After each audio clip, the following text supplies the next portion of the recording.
உங்கள் பகுதி செய்திகள் உடனுக்குடன் உள்ளங்கையில் டெம்பிள் சிட்டி நியூஸ். கும்பகோணம் மாநகரில் பிரசித்தி பெற்ற 2000 ஆண்டுகள் பழமையான ஆதி கும்பேஸ்வரர் திருக்கோவில் மகா கும்பாபிஷேக விழா நேரில் பார்க்க இயலாதவர்கள் கண்டு தரிசிக்க டெம்பிள் சிட்டி நியூஸ் சேனலில் வழங்குவோர்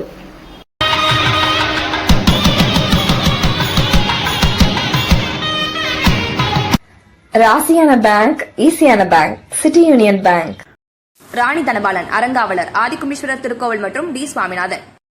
குடந்தை சுகுமாரன், ராஜேஸ்வரி, பாலு தெரு, கும்பகோணம். ஏ ரவிச்சந்திரன், லட்சுமி ஏஜென்சிஸ், இரட்டைக்கிளித்திப்பட்டி, கும்பகோணம். டி சிதம்பரநாதன், அறங்காவலர், ஆதிகும்பேஸ்வரர் திருக்கோவில், சீதாராமர் நிவாஸ். கே சிவகுமார், ஸ்ரீ மங்களவிழா சந்தனமன் பூஜா ஸ்டோர், கும்பகோணம். ஆடுதுறை ரோட்டரி சங்க முன்னாள் தலைவர் இமயவரம்பன். பொறியாளர் V Sivakumar, Vanadurai, Kumbakonam. Doctor T S Shanthi, KRG nursing home, Kumbakonam. Nada press, Nageswarar கோவில் தெற்கு வீதி, கும்பகோணம். ரேவதி மற்றும் ஸ்ரீ மங்கள லலிதா மண்டலி, கும்பகோணம்.